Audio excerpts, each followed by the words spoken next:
ಶ್ರೀ ಗುರುಭ್ಯೋ ನಮಃ ಪರಮಗುರುಭ್ಯೋ ನಮಃ ಶ್ರೀಮದಾನಂದತೀರ್ಥ ಭಗವತ್ಪಾದಾಚಾರ್ಯ ಗುರುಭ್ಯೋ ನಮಃ. ಕೃಷ್ಣಂ ವಂದೇ ಜಗದ್ಗುರುಂ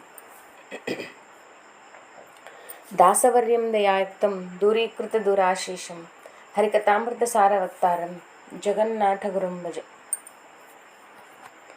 ಸಕಲ ಯತಿ ದಾಸವರೇಣ್ಯರನ್ನ ಶ್ರದ್ಧಾಭಕ್ತಿಗಳಿಂದ ಸ್ಮರಿಸುತ್ತಾ ನಮ್ಮ ಕುಲದೈವವಾದ ಶ್ರೀ ಲಕ್ಷ್ಮೀ ಬಂಡೇರಂಗನಾಥ ಸ್ವಾಮಿಯ ಪಾದಗಳಲ್ಲಿ ಶ್ರದ್ಧಾಭಕ್ತಿಯಿಂದ ನಮಸ್ಕರಿಸ್ತಾ ಎಲ್ಲ ಕೇಳುಗ ಸಹೃದಯರಿಗೆ ವಂದಿಸಿ,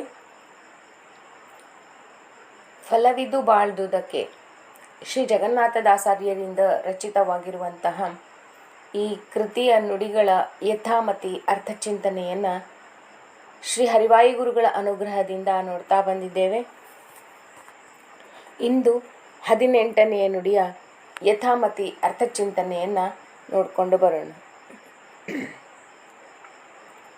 ಮೂಜಗದೊಳಗಿಹ ಭೂಜಲಖೇಚರ ಈ ಜೀವರಳು ಮಹೌಜಸನ ಸೋಜಿಗ ಬಹುವಿಧ ನೈಜ ವಿಭೂತಿಯ ಪೂಜಿಸಿ ತನು ದಿನ ರಾಜಿಸುತ್ತಿಪ್ಪುದೇ ಫಲವಿದು ಬಾಳ್ದುದಕ್ಕೆ ಸಿರಿ ನಿಲಯನ ಗುಣಗಳ ತಿಳಿದು ಭಜಿಸುವುದೇ ಫಲವಿದು ಬಾಳ್ದುದಕ್ಕೆ.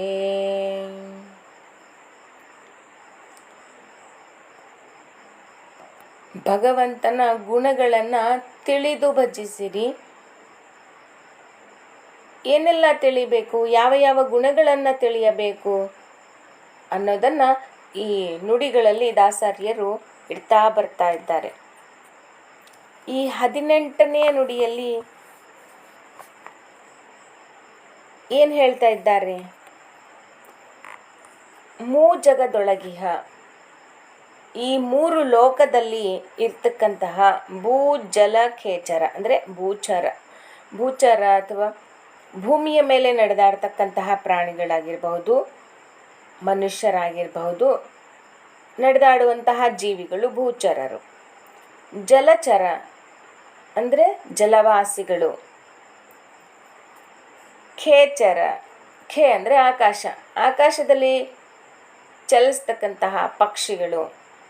ಈ ಜೀವರುಳು, ಈ ಎಲ್ಲ ಜೀವರಲ್ಲಿ ಇದ್ದು ಮಹೌಜಸನ, ಮಹಾ ಔಜಸ್ ಅಂದರೆ ಮಹಾಶಕ್ತಿಶಾಲಿಯಾದ, ಮಹಾ ಓಜಸ್ ಅಂದರೆ ಶಕ್ತಿ, ಮಹೌಜಸನ ಅಂತ ಅಂದರೆ ಭಗವಂತ ಈ ಎಲ್ಲ ವಿಧದ ಜೀವರಲ್ಲಿ ಇರುವಂತಹ ಭಗವಂತನ ಅಚಿಂತ್ಯದ್ಭುತ ಶಕ್ತಿ ಅಂತ.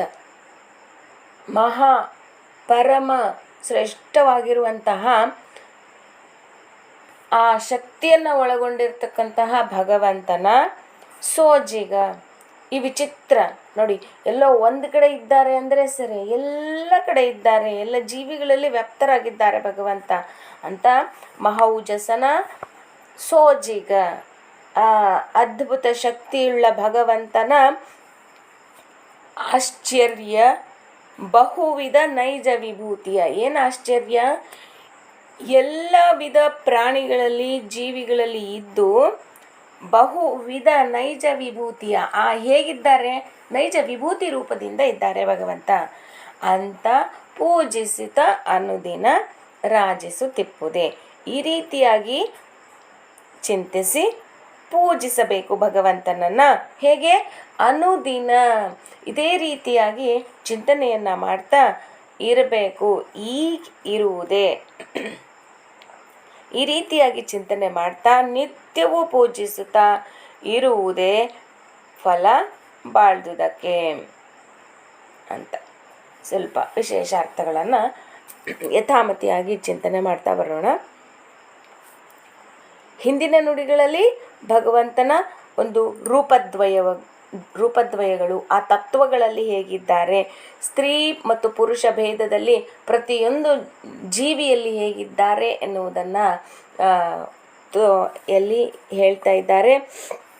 14ನೇ ನುಡಿಯಲ್ಲಿ ಹೇಳಿದರೆ ಪ್ರತಿಯೊಂದು ಅಕ್ಷರಗಳಲ್ಲಿಯೂ ಕೂಡ ಭಗವಂತನ ನಾಮಗಳಿವೆ ಎಂದು 15ನೇ ನುಡಿಯಲ್ಲಿ ಹೇಳಿದರು. ಅದರೊಟ್ಟಿಗೆ 16ನೇ ನುಡಿಯಲ್ಲಿ ಏನು ಹೇಳಿದರು? ಒಂದು ರೂಪದಲ್ಲಿ ಅನಂತ ರೂಪವು ಭಗವಂತನ ಚಿಂತೆ ಅದ್ಭುತ ಶಕ್ತಿಯನ್ನು ಪ್ರತಿಯೊಂದು ವಸ್ತುವಿನಲ್ಲಿಯೂ ಇರ್ತಕ್ಕಂತಹ ಭಗವಂತನ ರೂಪವನ್ನು, ಒಂದು ರೂಪದಲ್ಲಿ ಅನಂತ ರೂಪಗಳು ಭಗವಂತ ಅನಂತಾನಂತ ಗುಣ ಪರಿಪೂರ್ಣ ಎನ್ನುವಂತಹ ಚಿಂತನೆಯನ್ನು ಕೊಟ್ಟು ಭಗವಂತನ ಅನಂತ ಗುಣಗಳು ಎಷ್ಟಿವೆ ಅನ್ನೋದನ್ನು 17ನೇ ನುಡಿಯಲ್ಲಿ ಇಟ್ಟರು. ಮೇದಿನಿ ಪರಮಾಣು ಅಂಬು ಕಣಗಳ ಆ ಪ್ರತಿಯೊಂದು ಕಣಗಳಲ್ಲಿಯೂ, ಆ ಚಿಕ್ಕ ಚಿಕ್ಕ ಕಣಗಳಲ್ಲಿಯೂ ಕೂಡ, ಭೂಮಿಯ ಮೇಲೆ ಇರ್ತಕ್ಕಂತಹ ಚಿಕ್ಕ ಕಣಗಳು, ಹಾಗೆಯೇ ನೀರಿನ ಕಣಗಳಲ್ಲಿಯೂ ಕೂಡ ಭಗವಂತನ ಆ ರೀತಿಯಾಗಿ ಚಿಕ್ಕ ಚಿಕ್ಕ ಕಣಗಳಲ್ಲಿಯೂ ಕೂಡ ಅನಂತವಾಗಿರುವಂತಹ ಗುಣಗಳನ್ನು ಹೊಂದಿರತಕ್ಕಂತಹ ಭಗವಂತ ಎನ್ನುವಂಥ ಚಿಂತನೆ ಮಾಡಿ ಇಲ್ಲಿ 18ನೇ ನುಡಿಯಲ್ಲಿ ಏನು ಹೇಳ್ತಾ ಇದ್ದಾರೆ ದಾಸಾರ್ಯರು?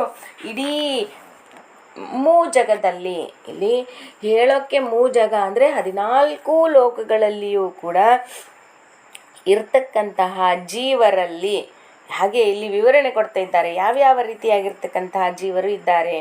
ಭೂಮಿಯ ಮೇಲೆ ಚಲಿಸುವಂತಹ ಜೀವಿಗಳು,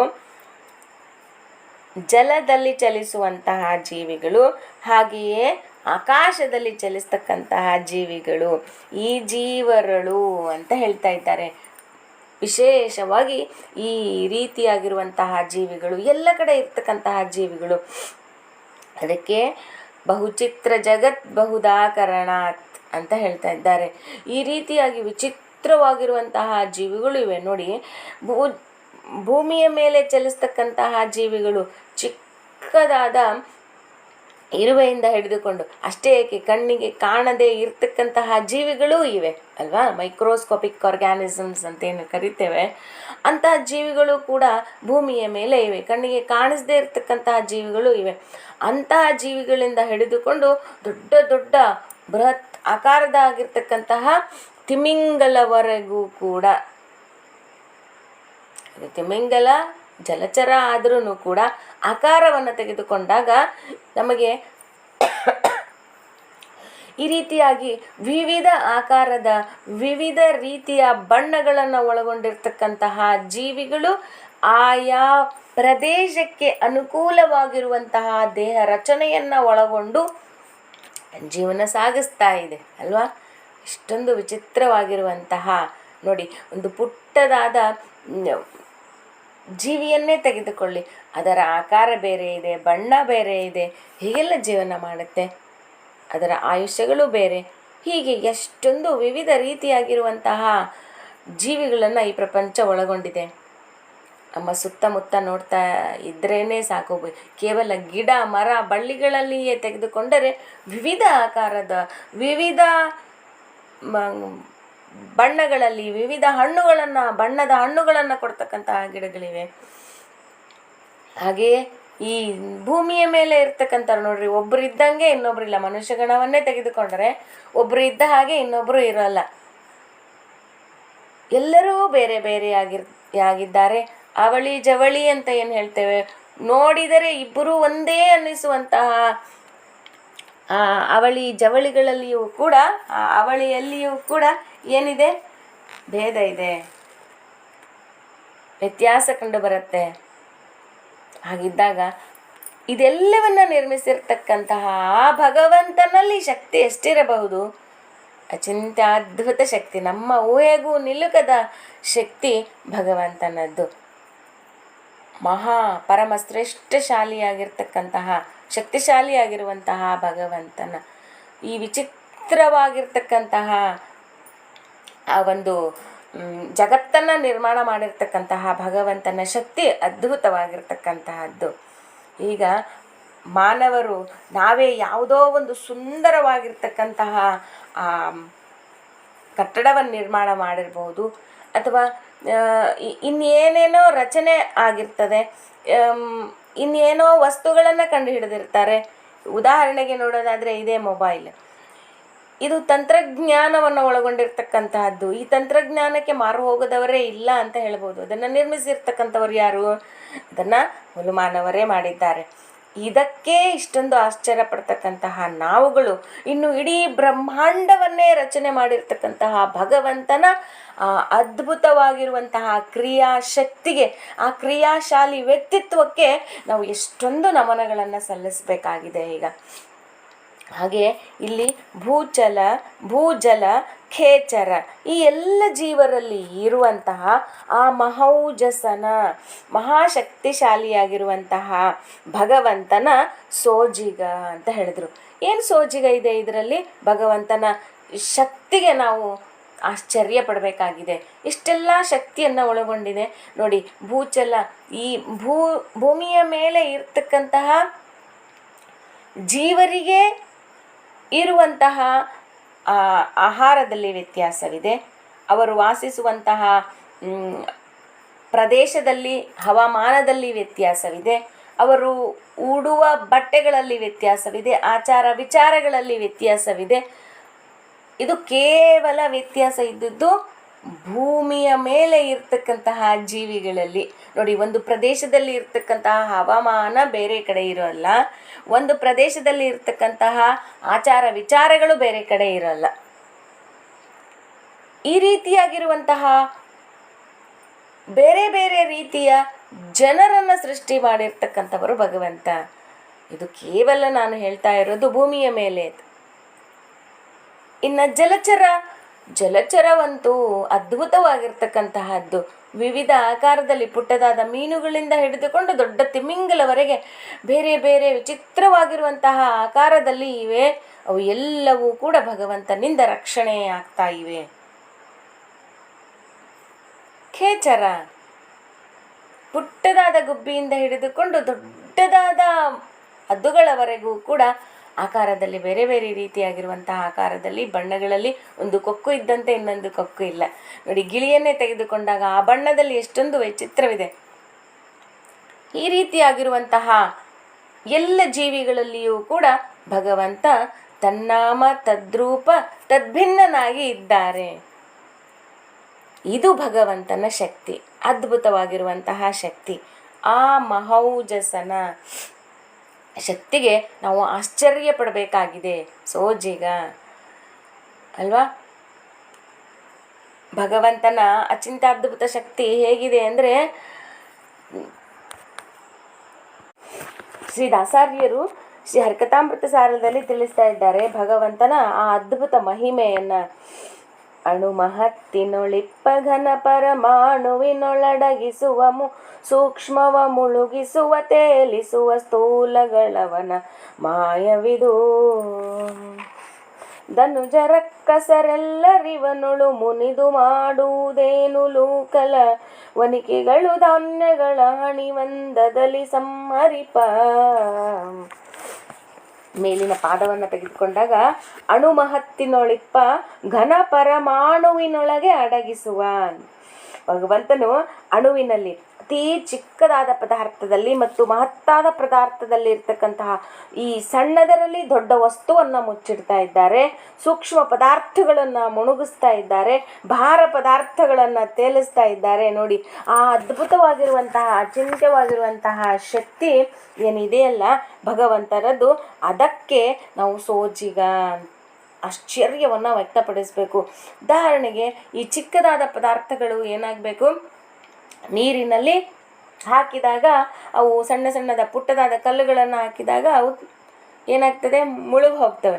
ಆದರೆ ಅತೀ ದೊಡ್ಡದಾದ ವಸ್ತುಗಳನ್ನು ತೇಲಿಸುವಂತಹ ಗುಣವನ್ನು ಕೂಡ ಭಗವಂತ ಇಟ್ಟಿದ್ದಾರೆ. ಅದು ಹೇಗೆ ಸಾಧ್ಯ ಆಗತ್ತೆ? ಅತಿ ದೊಡ್ಡದಾದ ಉದಾಹರಣೆ, ದೊಡ್ಡದಾಗಿರ್ತಕ್ಕಂತಹ ಹಡಗು ನೀರಿನಲ್ಲಿ ತೇಲ್ಕೊಂಡು ಹೋಗ್ತಾ ಇರ್ತದೆ. ಆದರೆ ನೋಡಿ, ಪುಟ್ಟದಾದ ಕಲ್ಲು ನೀರಿನಲ್ಲಿ ಮುಳುಗಿ ಹೋಗುತ್ತೆ. ಈ ರೀತಿಯಾಗಿರುವಂತಹ ಅದ್ಭುತವಾಗಿರುವಂತಹ ಶಕ್ತಿಯನ್ನು ಅಣುವಿನಲ್ಲಿ, ಅಣು ಮಹತ್ತಿನೊಳಿಪ್ಪ ಅತೀ ಚಿಕ್ಕದಾಗಿರ್ತಕ್ಕಂತಹ ಅಣುವಿನಲ್ಲಿ, ಪುಟ್ಟದಾದ ವಸ್ತುವಿನಲ್ಲಿ ಅತೀ ಅದ್ಭುತವಾಗಿರುವಂತಹ ಮಹತ್ತಾದ ಶಕ್ತಿಯನ್ನು ಇಟ್ಟಿದ್ದಾರೆ. ಪುಟ್ಟದಾದ ಬೀಜದಲ್ಲಿ ದೊಡ್ಡದಾದ ಮರವನ್ನು ಬೆಳೆಸುವಂತಹ ಅದ್ಭುತ ಶಕ್ತಿಯನ್ನು ಇಟ್ಟಿದ್ದಾರೆ ನೋಡಿ ಭಗವಂತ. ಹೀಗೆ ಅಣುಮಹತ್ತಿನಲ್ಲಿ ಇಪ್ಪ ಘನ ಪರಮಾಣುವಿನೊಳು ಅಡಗಿಸುವ, ಸೂಕ್ಷ್ಮವ ಮುಳುಗಿಸುವ, ಚಿಕ್ಕದಾದ ವಸ್ತುವನ್ನು ಮುಳುಗ್ತಾ ಇದ್ದಾರೆ. ಮುಳುಗಿಸುವ ತೇಲಿಸುವ ಸ್ಥೂಲಗಳ, ದೊಡ್ಡದಾದ ವಸ್ತುಗಳನ್ನು ತೇಲಿಸ್ತಾ ಇದ್ದಾರೆ. ಸೂಕ್ಷ್ಮ ಸ್ಥೂಲಗಳ ಅವನ ಮಾಯವಿದು. ಇದು ಭಗವಂತನ ಮಾಯೆ, ಭಗವಂತನ ಅಚಿಂತ್ಯ ಅದ್ಭುತವಾಗಿರುವಂತಹ ಶಕ್ತಿ ಅನ್ನೋದನ್ನು ಇಲ್ಲಿ ದಾಸಾರ್ಯರು ತಿಳಿಸ್ಕೊಡ್ತಾ ಇದ್ದಾರೆ. ಈ ಮುಂದಿನ ಸಾಲಿನ ಒಂದು ಸೋಜಿಗ ಬಹುವಿಧ ನೈಜ ವಿಭೂತಿಯ, ಅದರಲ್ಲಿ ಆ ವಿಭೂತಿ ರೂಪದ ಚಿಂತನೆಯನ್ನು ಯಥಾಮತಿಯಾಗಿ ನೋಡೋಣ. ಮತ್ತೆ ನಾಳೆ ಭೇಟಿಯಾಗ್ತೇನೆ ಅಂತ ಹೇಳ್ತಾ ಇಂದಿನ ಚಿಂತನೆಯನ್ನು ಶ್ರೀ ದಾಸಾರ್ಯರ ಅಂತರ್ಯಾಮಿಯಾಗಿರುವಂತಹ ಶ್ರೀಹರಿಯಲ್ಲಿ ಸಮರ್ಪಣೆಯನ್ನು ಮಾಡ್ತಾ, ಪತಿ ಅಂತರ್ಗತ, ಸಮಸ್ತ ಗುರು ಅಂತರ್ಗತ, ಭಾರತೀ ರಮಣ ಮುಖ್ಯ ಪ್ರಾಣ ಅಂತರ್ಗತ, ಶ್ರೀಕೃಷ್ಣಾರ್ಪಣಮಸ್ತು. ನಂದೇನದೋ ಸ್ವಾಮಿ, ಸಕಲವೂ ನಿಮ್ಮದೇ, ನಾಹಂ ಕರ್ತ ಹರಿಕರ್ತ. ಹರೇ ಶ್ರೀನಿವಾಸ.